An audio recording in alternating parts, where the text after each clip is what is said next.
Hello നമസ്കാരം, എല്ലാവർക്കും നമ്മുടെ പുതിയ വീഡിയോയിലേക്ക് സ്വാഗതം. ഇത് നമ്മൾ നോക്കുന്നത് വെള്ളത്തിൻ്റെ പി എച്ച് എങ്ങനെ ചെക്ക് ചെയ്യാം, അതുപോലെ തന്നെ പി എച്ചിലുണ്ടാകുന്ന വേരിയേഷൻ എങ്ങനെ കൺട്രോൾ ചെയ്യാം, ഇവയൊക്കെയാണ്. അതുപോലെ തന്നെ തുടക്കക്കാരായ മത്സ്യ കർഷകർ എപ്പോഴും വലിയ രീതിയിൽ തുടങ്ങുന്നതിന് മുന്നേ ഒരു ചെറിയ രീതിയിൽ ഒരു അക്വേറിയത്തിൽ, പ്രത്യേകിച്ച് അക്വേറിയത്തിൽ തന്നെ വളർത്താനായിട്ട് ശ്രമിക്കുക. അതാകുമ്പോൾ നമുക്ക് രാത്രിയിൽ പോലും മീനുകളെ നിരീക്ഷിക്കാനായിട്ട് വളരെ എളുപ്പമാണ്. ഏറ്റവും കൂടുതൽ എക്സ്പെൻസ് വരുന്നത് തീറ്റ ചിലവിലാണ്. അപ്പോൾ നമുക്ക് അക്വേറിയത്തിലാകുമ്പോൾ നമുക്ക് തീറ്റയിൽ പല പരീക്ഷണങ്ങളും നടത്താനായിട്ട് സാധിക്കും.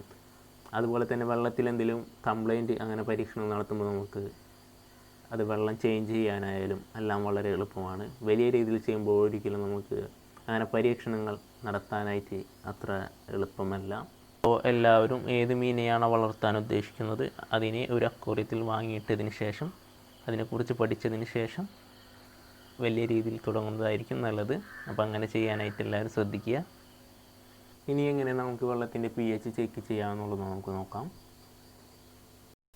ഇതാണ് നമ്മുടെ പി എച്ച് സൊല്യൂഷൻ. ഇതിന് ഏകദേശം 125 രൂപയാണ് മാർക്കറ്റ് പ്രൈസ് വരുന്നത്. അതുപോലെ തന്നെ 125 ml ഇതിലടങ്ങിയിട്ടുണ്ട്. നൈസ് എന്നാണ് ഇതിൻ്റെ പേര്. ഇത് ആദ്യം ഞാൻ വാങ്ങുന്ന സമയത്ത് എനിക്ക് ഏകദേശം 175 രൂപ വന്നിരുന്നു. അതിൻ്റെ കൂടെ തന്നെ ഒരു ടെസ്റ്റ് ട്യൂബും അതുപോലെ തന്നെ ഒരു നിപ്പിളും ലഭിച്ചിരുന്നു. ആ നിപ്പിൾ എന്നിൽ നിന്ന് കംപ്ലൈൻ്റ് ആയിപ്പോയി. അതുകൊണ്ട് ഞാനിപ്പോൾ കുട്ടികൾക്കെല്ലാം മരുന്ന് കൊടുക്കുന്ന നിപ്പിളാണ് ഇപ്പോൾ ഞാൻ ഉപയോഗിക്കുന്നത്. ഞാൻ വാങ്ങുന്ന സമയങ്ങളിൽ എനിക്ക് 125 രൂപയേ വരുന്നുള്ളൂ. അതുപോലെ തന്നെ എനിക്ക് ടെസ്റ്റ് ട്യൂബും അതുപോലെ തന്നെ നിപ്പിളും ലഭിക്കുന്നില്ല. എങ്കിലും നമ്മുടെ സാമ്പത്തികമായി നോക്കുമ്പോൾ നമ്മൾക്കത് ലാഭകരമാണ്. അങ്ങനെയുള്ള കാര്യങ്ങൾ യൂസ് ചെയ്യുക. നമ്മുടെ ടെസ്റ്റ് ട്യൂബ് എടുത്ത് 5 ml ഫിഷ് പോണ്ടിലെ വെള്ളമെടുത്ത് അതിനുശേഷം നിപ്പിൾ ഉപയോഗിച്ച് 3-4 ഡ്രോപ്പ് ഇറ്റിച്ച് കൊടുക്കാം. അതിനുശേഷം നമുക്ക് കളർ കാർഡ് ഉപയോഗിച്ച് ഇങ്ങനെ മാച്ച് ചെയ്ത് നോക്കാനായിട്ട് സാധിക്കും. അപ്പോൾ മനസ്സിലാവും നമുക്കിതിൻ്റെ വാല്യൂ. അങ്ങനെ നമ്മൾ ഫിഷ് പോണ്ടിൽ നിന്നെടുത്ത വെള്ളത്തിലേക്ക് നമുക്ക് പി എച്ച് സൊല്യൂഷൻ 3-4 ഡ്രോപ്പ് ഇറ്റിച്ച് കൊടുക്കാം. അതിനുശേഷം നമുക്ക് കാണാനായിട്ട് സാധിക്കും നമ്മളുടെ പി എച്ച് ചെക്ക് ചെയ്യുന്ന സൊല്യൂഷൻ വെള്ളത്തിലേക്ക് മിക്സ് ആവുന്നത്, കളറ് ചെറുതായിട്ട് ചേഞ്ച് ആവുന്നത് കാണാം. ഒരു ഏകദേശം 8 എത്താനാണ് സാധ്യത. കുറച്ചുകൂടി മിക്സ് ആവാനുണ്ട്. നമ്മുടെ പി എച്ച് ഒരു ഏകദേശം 8 തന്നെയാണ് നിൽക്കുന്നത്. ഇത് നമുക്ക് അനുയോജ്യമാണ്. മീനുകൾക്ക് വളരാൻ ആവശ്യമായിട്ടുള്ള പി എച്ച് എന്ന് പറയുന്നത് 6.8-നും 8.5-നും ഇടയിലാണ്. എങ്കിലും വളരെ സേഫ് ആയിട്ടുള്ള 7-നും 7.5-നും ഇടയിലായിട്ട് നിലനിർത്താനായിട്ട് ശ്രമിക്കുന്നതായിരിക്കും നല്ലത്. എല്ലാ പി എച്ച് ടെസ്റ്റ് കിറ്റിൻ്റെയും സൈഡിലായിട്ട് ഇതുപോലെ എഴുതിയിട്ടുണ്ടാവും എങ്ങനെയാണ് പി എച്ച് ടെസ്റ്റ് ചെയ്യേണ്ടത് എന്നുള്ളത്. അപ്പോൾ അത് നോക്കി ചെയ്യാനായിട്ട് എല്ലാവരും പ്രത്യേകം ശ്രദ്ധിക്കുക. കമ്പനികൾ മാറുന്നതിനനുസരിച്ചിട്ട് കളർ കാർഡും അതുപോലെ തന്നെ സൊല്യൂഷൻ എടുക്കുന്ന അളവും എല്ലാം വ്യത്യാസമുണ്ടാവും. അതുകൊണ്ട് അതിൽ എഴുതിയിരിക്കുന്നത് പോലെ ചെയ്യാനായിട്ട് പ്രത്യേകം ശ്രദ്ധിക്കുക. പി എച്ച് കുറയ്ക്കാനായിട്ട് നിരവധി മാർഗ്ഗങ്ങളുണ്ട്. അതിൽ എളുപ്പത്തിലുള്ള 2-3 മാർഗ്ഗങ്ങളാണ് ഇവിടെ എന്ന് പറയുന്നത്. നമ്മൾക്ക് ഇതിൻ്റെ പേരാണ് ആലം. ഇത് നമ്മൾക്ക് ആയുർവേദ കടകളിൽ നിന്നൊക്കെ കിട്ടും. 1 കിലോത്തിന് 70 രൂപയേ വരുന്നുള്ളൂ. ഇത് നമ്മൾക്ക് ഇതുപോലെ ഒരു ബോട്ടിൽ വെള്ളം നിറച്ച് ആലം ഇട്ട് വെച്ച് കഴിഞ്ഞാൽ വെള്ളവുമായി മിക്സായി നമ്മൾക്ക് ഉപയോഗിക്കാവുന്നതാണ്. അതുപോലെ തന്നെ നമ്മുടെ വിനാഗിരി ഉപയോഗിക്കാനായിട്ട് സാധിക്കും. അതുപോലെ തന്നെ വാഴയുടെ പോള, അതായത് തണ്ട് പോലെയുള്ള ഭാഗം നമ്മൾ കട്ട് ചെയ്തിട്ട് കീറി നടുകനെ കീറി വെള്ളത്തിലിട്ട് ഉപയോഗിക്കാനായിട്ട് സാധിക്കും. പക്ഷേ ഞാൻ സജസ്റ്റ് ചെയ്യുന്നത് വിനാഗിരി അല്ലെങ്കിൽ ആലമാണ്. അതിനൊക്കെ നമുക്കൊരു കാൽക്കുലേഷൻ നമുക്ക് ലഭിക്കും. പക്ഷേ വാഴയുടെ പോള നമുക്കതിൻ്റെ ഒരു അളവ് നമുക്ക് ലഭിക്കില്ല. നമ്മുടെ ഫിഷ് പോണ്ടിലെ പി എച്ച് കൂട്ടാനും കുറയ്ക്കാനൊക്കെ ആയിട്ട് നമ്മൾ ആലം ചേർക്കാനുണ്ട്. അതുപോലെ തന്നെ വിനാഗിരി ചേർക്കാറുണ്ട്. അതുപോലെ തന്നെ പലതും ചേർക്കാറുണ്ട്. അപ്പോൾ അതിന് പെട്ടെന്ന് അതിൽ എന്തോരം ചേർക്കണം എന്നുള്ള ഒരു അളവ് പെട്ടെന്ന് മനസ്സിലാക്കാനായിട്ട് ഒരു മെത്തേഡുണ്ട്. വളരെ എളുപ്പത്തിൽ കണ്ടുപിടിക്കാവുന്ന ഒരു മെത്തേഡാണ്. അത് എങ്ങനെയാണെന്ന് നമുക്ക് നോക്കാം. ഇപ്പോൾ നമ്മുടെ ഫിഷ് ടാങ്ക് ഒരു 1000 ലിറ്ററിൻ്റെ ഫിഷ് ടാങ്ക് ആണെന്ന് കരുതുക. അതിൽ നിന്ന് ഒരു 10 ലിറ്റർ വെള്ളം എടുത്ത് ഒരു ബക്കറ്റിലോ അല്ലെങ്കിൽ ഒരുപാട് പെയിൻറ്റ് ബക്കറ്റ് അതുപോലെ ഒരു 10 ലിറ്റർ, അത് നമ്മുടെ സൗകര്യത്തിനനുസരിച്ചാണ്. 50 ലിറ്ററിൻ്റെ ഉണ്ടെങ്കിൽ 50 ലിറ്ററിൻ്റെ എടുക്കാം. അതൊക്കെ നമ്മളുടെ സൗകര്യത്തിനനുസരിച്ചിട്ട് ചെയ്യുക. അപ്പോൾ ഒരു 10 ലിറ്ററിൻ്റെ ബക്കറ്റിൽ വെള്ളമെടുത്ത് എന്ന് കരുതുക. അതിൽ നിന്ന് pH ചെക്ക് ചെയ്യുക. അതിന് ശേഷം ഒരു 2 ലിറ്റർ ഇതും 2 ലിറ്ററൊന്നും നമുക്ക് വേണ്ടി വരില്ല ആലത്തിൻ്റെ വെള്ളമൊന്നും.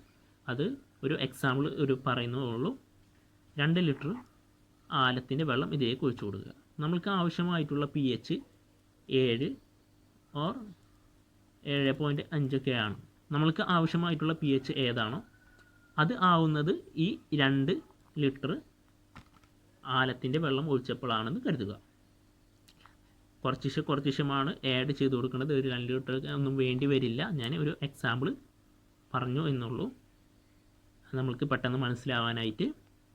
അപ്പോൾ ഈ 2 ലിറ്റർ ഈ 10 ലിറ്റർ ബക്കറ്റിലേക്ക് 10 ലിറ്റർ ഫിഷ് പോണ്ടിലെ വെള്ളത്തിലേക്ക് ഈ 2 ലിറ്റർ ആലം ഒഴിച്ചെന്ന് കരുതുക. അപ്പോഴാണ് നമുക്ക് ഈ 7 അല്ലെങ്കിൽ 7.5 നമുക്ക് വേണ്ട pH കിട്ടിയത്. ഈ pH നമുക്ക് കിട്ടിയത്. അങ്ങനെയാണെങ്കിൽ നമ്മൾക്ക് ഈ 1000 ലിറ്ററിനെ 10 കൊണ്ട് ഹരിക്കാം. അതായത് ഈ 10 ലിറ്റർ വെള്ളം, ആ വെള്ളത്തിനെ ഹരിക്കുമ്പോൾ നമ്മൾക്ക് കിട്ടുന്നതാണ് 100. ഈ 100നെ നമ്മൾക്ക് 2 കൊണ്ട് ഗുണിക്കാം. അപ്പോൾ 200 ലഭിക്കുന്നത്. ഈ 200 കപ്പ് വെള്ളം ഈ ഫിഷ് പോണ്ടിലേക്ക് നമ്മൾ ആഡ് ചെയ്ത് കഴിഞ്ഞ് കഴിഞ്ഞാൽ നമ്മുടെ ഫിഷ് ടാങ്കിലെ വെള്ളത്തിൻ്റെ pH നമ്മൾ ഏത് pH ആണോ നമുക്ക് കിട്ടിയത്, 7.5 ആണെങ്കിലും 7 ആണെങ്കിലും ആ pHയിലേക്ക് എത്തുന്നതാണ്. ഒരിക്കലും ഈ ആലത്തിൻ്റെ വെള്ളം ഒഴിക്കുമ്പോൾ ഫുള്ളായിട്ട് ഒരുമിച്ച് ഒഴിക്കാതെ ഘട്ടം ഘട്ടമായിട്ട് ഒഴിക്കുക. അതുപോലെ തന്നെ ഒരു ഭാഗത്ത് തന്നെ ഒഴിക്കാതെ വിവിധ ഭാഗങ്ങളിലായിട്ട് ഒഴിക്കാനായിട്ട് ശ്രമിക്കുക. ഫിഷ് ടാങ്കിൻ്റെ ഒരു ഭാഗത്ത് തന്നെ ഒഴിക്കുക. അങ്ങനെയാകുമ്പോൾ നമ്മുടെ മീനുകൾക്ക് പെട്ടെന്ന് ഫിഷ് ടാങ്കിലുണ്ടാകുന്ന ഒരു pHൻ്റെ വേരിയേഷൻ പെട്ടെന്ന് താങ്ങാനായിട്ട് സാധിക്കില്ല. ഒഴിക്കുന്ന ഭാഗത്ത് pHൻ്റെ വാല്യൂ വളരെയധികം മാറിയിട്ടുണ്ടാവും. അപ്പോൾ വിവിധ ഭാഗങ്ങളിലായിട്ട് ഒഴിക്കാനായിട്ട് പ്രത്യേകം ശ്രദ്ധിക്കുക. നമ്മുടെ pH കുറഞ്ഞു വരികയാണ്, നമുക്ക് കൂട്ടണം എന്നുണ്ടെങ്കിൽ അതിന് ആദ്യം ചെയ്യേണ്ടത് ഒരു നീറ്റുകക്ക അല്ലെങ്കിൽ ഇത്തൾ എന്നൊക്കെ പറയും. അത് ഒരു kgക്ക് ഏകദേശം ഒരു 18 രൂപയേ വരുന്നുള്ളൂ. ഒരു 10 കിലോ വാങ്ങുക. 50 ലിറ്റർ വെള്ളത്തിൽ ഇട്ട് വെക്കുക. ഇത് 25 ലിറ്റർ വെള്ളത്തിൽ 5 kg ഇട്ട് വെച്ച് വേണമെങ്കിലും ചെയ്യാം. അത് സാമ്പത്തികവും കാര്യങ്ങളൊക്കെ അനുസരിച്ച് നമ്മുടെ ഫിഷ് പോണ്ടിൻ്റെ വലിപ്പമൊക്കെ അനുസരിച്ച് നമുക്ക് ചെയ്യാവുന്നതാണ്. അത് ഓരോരുത്തരുടെ ഇഷ്ടാനുസരണം ചെയ്യുക. അതിനുശേഷം നമുക്ക് നേരത്തെ പറഞ്ഞതുപോലെ തന്നെ നമ്മൾ നേരത്തെ ഉപയോഗിച്ച മെത്തേഡ് ഉപയോഗിച്ചിട്ട് pHൻ്റെ വാല്യൂ കണക്കാക്കി വെള്ളത്തിൽ അപ്ലൈ എത്ര അപ്ലൈ ചെയ്യണം എന്നുള്ളത് കണക്കാക്കിയിട്ട് നമുക്ക് അപ്ലൈ ചെയ്ത് കൊടുക്കാവുന്നതാണ്. അതും ഘട്ടം ഘട്ടമായിട്ട് ചെയ്യാനായിട്ട് പ്രത്യേകം ശ്രദ്ധിക്കുക. അപ്പോൾ നമുക്ക് ഓരോ ഭാഗത്തായിട്ട് ഒഴിച്ചു കൊടുക്കാം. അപ്പോൾ ഇതൊക്കെയാണ് pH കൂടിയാലും കുറഞ്ഞാലും ചെയ്യാനുള്ള രീതികളും ചെയ്യേണ്ട മെത്തേഡും ഇതൊക്കെയാണ്. ഇതാണ് നമ്മുടെ നീറ്റുകക്കയുടെ വെള്ളം. അപ്പോൾ ഇത് നല്ല തെളി വെള്ളമായിട്ട് ഇതുപോലെ ഇരിക്കും. അപ്പോൾ ഇതിൽ നിന്ന് നമുക്ക് ആവശ്യാനുസരണം എടുത്ത് ഒഴിക്കാവുന്നതാണ്. എപ്പോഴും ഫിഷ് ടാങ്കിൻ്റെ അടുത്ത് ഇതേപോലെ ഉണ്ടാക്കി ഒരെണ്ണം വെക്കുക. ഇത് അതുപോലെ തന്നെ 2 ദിവസം ഉണ്ടാക്കി 2 ദിവസം കഴിഞ്ഞിട്ട് വേണം അപ്ലൈ ചെയ്യാനായിട്ട്. അതുപോലെ തന്നെ നമ്മുടെ വീഡിയോ ഇഷ്ടമായാൽ ലൈക്ക് ചെയ്യുക, അഭിപ്രായങ്ങളും നിർദ്ദേശങ്ങളും കമൻറ്റ് ചെയ്യുക. അതുപോലെ തന്നെ ചാനൽ സബ്സ്ക്രൈബ് ചെയ്ത് സപ്പോർട്ട് ചെയ്യുക. എല്ലാവർക്കും അടുത്ത വീഡിയോയിലൂടെ കാണുന്നവരെ നമസ്കാരം.